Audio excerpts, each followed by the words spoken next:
CEO Live Talks. I am Dr. Swanee Jett, and I have a passion for public health for over 30 years. Now, I'm in a position to affect change, and these are the critical conversations about health in our community with the people who can help me make those changes.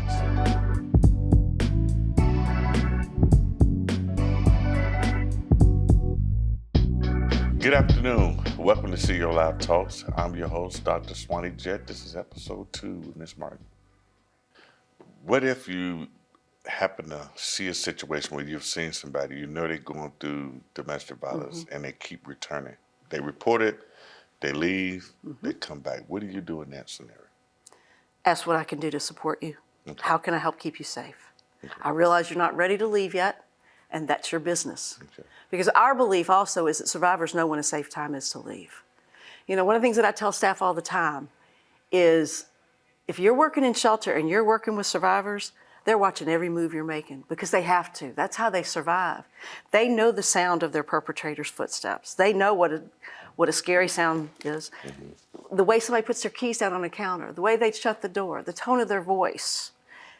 They've had to learn to predict what's going to happen by listening and observing to the person that has hurt them. Right.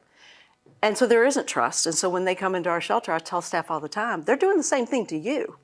They're watching you, they're watching your tone of voice. They can tell you when you're in a bad mood. Right.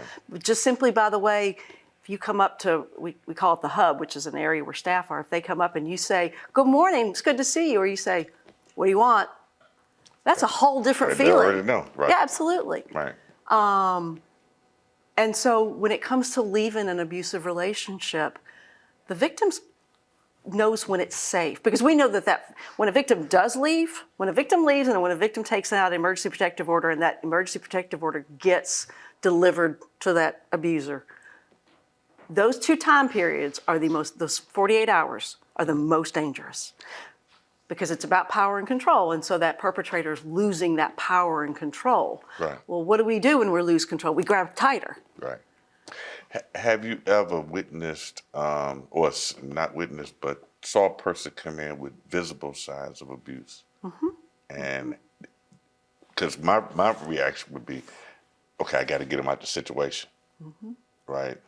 And have you ever been forced to do that? We've had people assaulted on our property.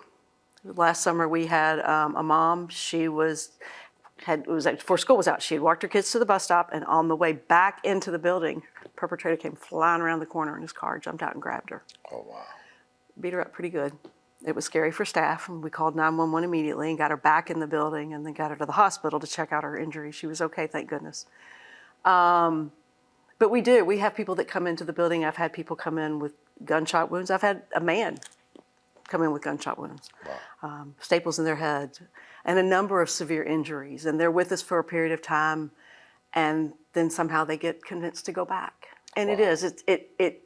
I worry about them. It scares me. That's gut-wrenching. What I always tell them is, you have a place to come. Right. And sometimes what we see is that they'll come back again, but this time they'll come back before they needed staples. And then the next time they come back even sooner and even sooner. So they're starting to really recognize, I got to get out of this quicker, and I got a safe place to go. And then eventually they'll get out. But it takes time. So I had a scenario when I was in high school. I think it was my senior year. I had a good friend named Marina Haywood. Mm-hmm. And she was always at my football games. We was playing a rival Tilden. And she said, "Well, I'm going to be at the game." But I remember I walked to school there every day since elementary.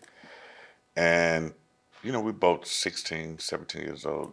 And she had a boyfriend slightly older. Uh-huh. And she said, "Well, I'm going to break up with him today." And so I'm at my football game. I'm playing. I don't see her in the stand. Mm. So I begin to worry. And sure enough, when I left the game, I think I might have scored a touchdown or two that game.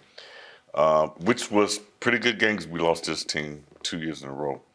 As soon as I got home, she had been stabbed like 16 times, and I had to rush to the hospital where she died. Oh.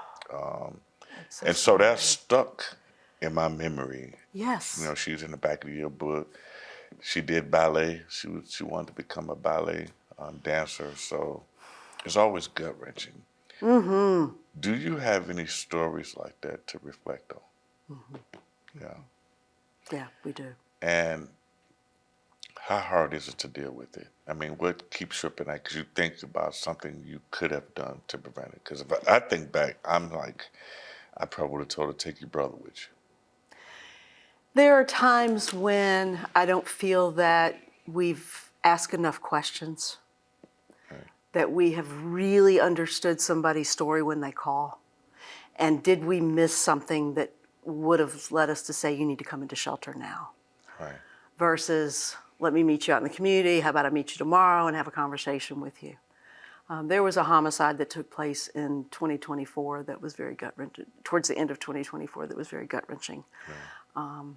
This is a woman who is well known in the community, who had been in an abusive relationship on and off for years with the same individual. Her body was found in the Ohio River. I remember that. And, you know, we all knew her. And I'm thinking, did we miss something? Because one of the things that we also do know sometimes is that victims can become numb to their abuse. Right. They don't always recognize how severe it is, and that's part of our job. We keep a database on everybody that calls, and we keep notes. And so we are able to, if we get a caller, a repeated caller, we can say, you know, you called on this day, and this is what was happening. Your abuse is getting worse. Mm-hmm. I think you need to come into the center. We need to get you someplace safe. Because people do start to grow numb to that. Right. Right. And, you know, could we have done a much better job of asking the right questions and really assessing her situation? And I'm gonna say yes. You know, I have seen this before, and I'm sure you have seen it before. Some people think that being abused, that they feel like the person loves them, right? I don't know if that's the Stockholm syndrome, or what do you call that?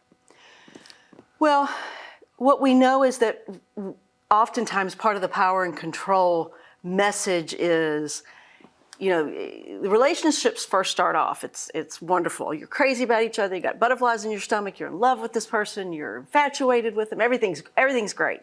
And then all of a sudden there's these real subtle things that start to happen where the abuser starts to, no, don't wear that out. No, you can't wear that. No, you don't need to be going out with your friends. No, you just fine, stay here with me. No, we're not going to go do this. And it's all in, you know, I love you. I want you to be safe. Mm-hmm. You don't need to be showing off that much stuff. That's not safe. And so it's all under this disguise of love. Right. I'm going to control you, and I'm going to pick and choose who you hang out with. I'm going to control all these aspects of your life because I love you. I care about you. I want what's best for you. And then the physical abuse starts, and the emotional abuse starts. And part of what's happened by that point is the survivor's confidence and self-worth is down to the floor. To go. Okay. It's torn down. And they do start to believe those messages. Well, I wouldn't do this if I didn't love you. I worked with a woman one time, and every time her husband would abuse her, he would give her another piece of gorgeous jewelry. And I'll never forget, she walked into my office one day, and she had on a big, thick gold chain, and I just looked at her, and I said, how bad was it? She said, it was pretty bad this time. I said, I can tell by the width of that chain. And she just kind of shook her head. She said, I got to get out. And I said, you do? I said, because jewelry doesn't change. Right. And she said, I know. He just apologizes and goes and buys something else for me. Hello, everybody, and welcome to Park Duval. My name is Desmond Pritchard. I'm your Chief HR Officer here at Park Duval. I'm located normally 9 times out of 10 at the Wilson location. I'm beyond honored to support our community, to work with our community. There's a lot ahead of us. We have a lot we're ready to do, we're willing to do, and we can't wait to have you on board, to have you doing it with us.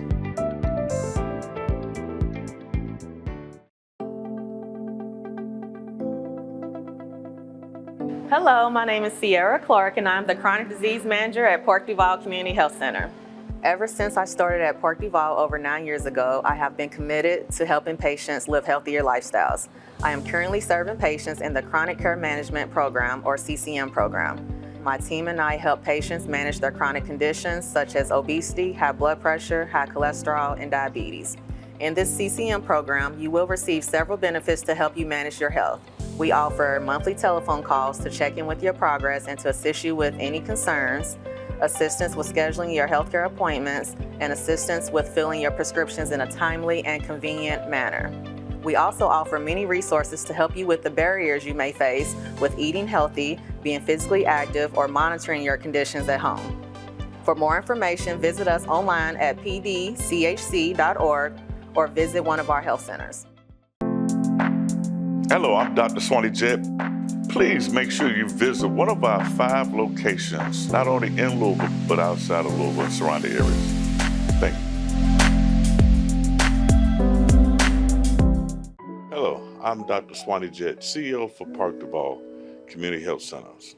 We conduct WIC, nutrition, and open enrollment for healthcare. So this is a one-stop shop facility for everybody in the community. I'm always curious, what makes a person, go to physical abuse? Fear of losing control, anger.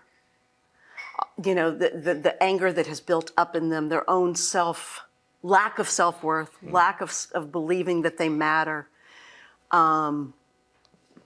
Sometimes they've seen it, they've grown up in it. That's what I was going to say, because I think the research shows that most times somebody has seen the perpetrator, and so they end up adopting those behaviors later on. They've seen it, and oftentimes what I see is not only have they seen it from their same-sex parents, so we'll talk, what we often see, which is young boy sees their father abusing their mother, but then they also see their mother justifying it.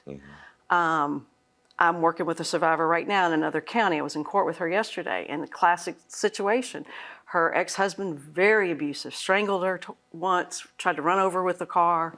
But his parents this is a grown man his parents completely financially support him, just bought him a brand new car. Wow. And her message to the soon-to-be ex-wife is, it's not that bad, you can take it. Interesting. That's crazy. And so this young man who's now looking at criminal charges grew up not only seeing it, but his own mother, who was the victim, it just goes with the marriage. And so that's been the mentality. And some of that's generational. We do know that, marriages that happened many, many years ago, things like that went on. It was allowed. Women's rights didn't really come into play until the 60s. Correct. Yeah. And so women were property. The marital rape law didn't go into effect until the 90s. Wow. I didn't realize that. Yeah, I had somebody say to me that actually worked at the center after she went through some of our training. She looked at me and she said, "You mean to tell me it's not okay that my husband forces me to have sex with him?" And I said, "Absolutely not. That's called marital rape." Right. And she said, "Those 2 words don't seem to fit." And I said, "Yes, they do." I said, "Anytime you're forced to do something you don't want to do, that's not okay." Right. I said, "A wedding vow and a marriage license doesn't mean that you're somebody's property." Right. But prior to the 60s, it sure did. Yeah. And so, I even look back on my own grandparents' marriages and think, I have a feeling there may have been some rough times. Right. Yeah, I'm sure. I have did something I probably shouldn't have did, and I'm curious to get your opinion. So I saw something something always happened when I was 16. I was walking one night, and I saw 2 people get into it, and the boyfriend had a knife at a bus stop, and so I interceded, right, and when I looked back, she picked up the knife and tried to stab me. And then another time in college, I saw 2 people, man and female, and he was abusing her. And I stepped in. Now, it was a crowd watching. Nobody would step in. And so I stepped in. I don't know if I was trying to be a hero, but I couldn't sit there and watch it and be accomplished to watching yeah. it. But sometimes I wonder, because I know police is one of the worst calls they get is a domestic violence Yes. call, right? Is it right to intercede? Am I putting my life at risk? You're putting your life at risk. Okay. I've had staff do that. Okay. We've had situations so where the center is located across the parking lot is the Villager Apartments, which are transitional apartments for domestic violence victims, and we've had altercations in the parking lot, and I've had some of my male staff run out there, and I've just said, "You're putting your life in danger, and I can't let you do that." Preferably call 911 if you can create some type of a distraction. So one day I was driving down 3rd Street, middle of the afternoon. I was going to meet somebody for lunch. And there was a car that was parked along 3rd Street right near Spalding. And I saw a guy reach into the car and grab the girl by her hair and throw her out. And I didn't get out of my car, but what I did is stop and I laid on my horn enough that he looked up that she could get away. And in the meantime, I was calling 911. Okay. So I didn't put my life, and that doesn't always happen if you're walking up on situation. But if nothing else, just, scream, holler. Get attention, do something to create a distraction, if possible. Yeah, I almost lost my life twice. Yes, and that's exactly what happens with police. Yeah. Is that they get ambushed, because unfortunately, what you often hear when police do domestic violence runs, and they have cause to arrest the perpetrator, the victim will say, "Please don't arrest them. Please don't send them to jail." Now, sometimes that's because I'm afraid because he's going to get out and really come back and kill me, or I'm going to lose my housing, or I'm going to lose my money, or I'm going to lose something. There's so many other strings or things that are tethered to that situation that causes the victim to go back. Right. It can be I don't know where to live. I've got kids. I can't be homeless. I'll lose my kids. It takes time. It takes time. They want to get the financial situation in order, the housing before they leave. We've had families that have children that have a lot of special needs, health issues. They don't have the health insurance. The husband does. Okay. And if he goes to jail, he's going to lose his job, and then he's going to lose his health benefits, and who's going to take care of my child who may have all sorts of genetic issues. Right. So it's always more lethal when children are involved. Yes. because it's that mother's thinking about that child and what's going to happen. And the other thing in Kentucky, you can get emergency protective order for yourself, but if there's not evidence to support there's been child abuse, now you got to do joint custody with that person. Right. And so that's really difficult because now the kids are really stuck in the middle. Right. So domestic violence, or we're also referred to as intimate partner violence because not everybody's married, is very complicated. And that's what we try to get the community to understand. It's not just about one punch and she needs to leave. It's intertwined and intermingled. And how many false cases do you have of people claiming that something occurred? Yeah, I can only think of about 2 in which I know for a fact it was made up. Okay. And how difficult, knowing that you have seen the extreme, how pissed off are you when you see somebody faking it? It makes me very angry. Okay. It really, really makes me angry because it's like you're taking up resources and space that belong to somebody who really needs it. Right. Don't do that. Yeah, that's crazy. It's crazy. We've had people come into shelter who have lied about their circumstances because they basically just want a place to sleep and do what they want to do. And it's like, no, that's not why you're here. Can't do it here. And a lot of people think of us as a homeless shelter. We are not just a homeless shelter. Right. I will sometimes get calls because somebody is homeless because of domestic violence, but they're not at a safety risk. And I'm saying, I'm sorry, I can't serve that individual. Right. We serve the people who are, as we refer to as the most lethal situation. How bad is domestic violence in Louisville right now? It's very bad. It's very bad. Kentucky's in the top 5. Wow. How many cases get reported? Per day, per month, per year? I would say anywhere around 5,000 to 10,000. Wow.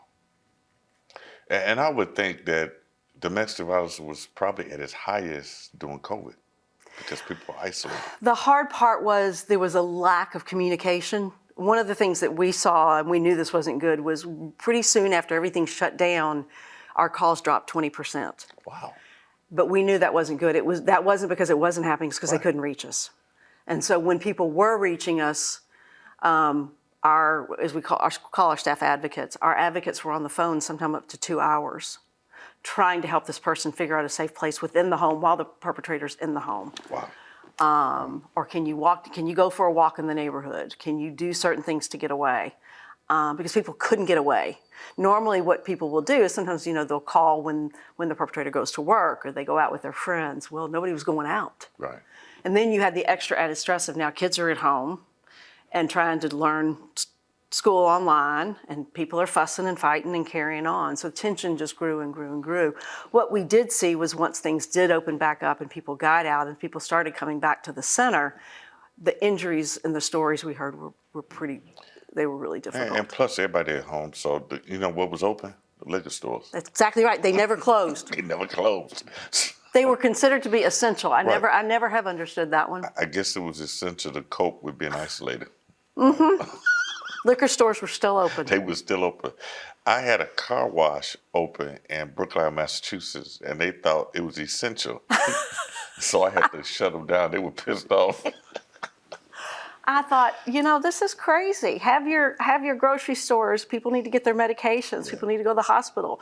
Life illnesses. But liquor stores, no, we did not leave liquor stores open. So, experiencing everything you have, what resources do you need now? Because I know you operate a lot on grants. We do, and everything we do is 100% free. Right. Funding, we need donations. We need unrestricted dollars, especially if, right now it sounds like you're in the same situation we are. As long as all this stuff is tied up in court, we're still getting our money. Okay. We're still drawing down our grants. Money's still coming in. And even the federal grants that come through Kentucky and come to us is still coming in. I don't know how long things can stay tied up in court. I have no idea. Maybe we're lucky to be 4 years. I don't know. My name is Dr. Stephanie Jacobs, and I am your Chief of Clinical Operations. I have been a nurse for 26 years. I have been in leadership for 18 years, and I absolutely love what I do. Park Duval is the employer of choice for me because I love the community, I love what we do, and I love the ability to be able to provide the amazing services that we do for our patients.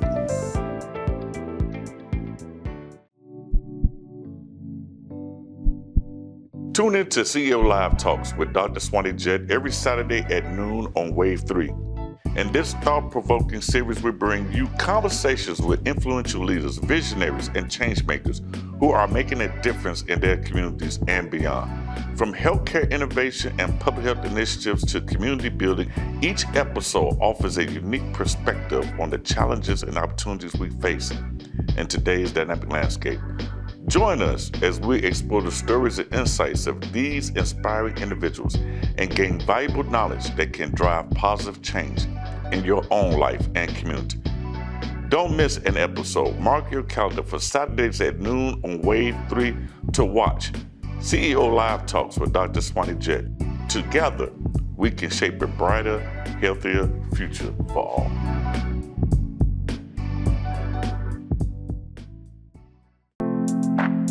Hello, I'm Dr. Swanee Jett. Please make sure you visit one of our 5 locations, not only in Louisville, but outside of Louisville and surrounding areas. Thank you.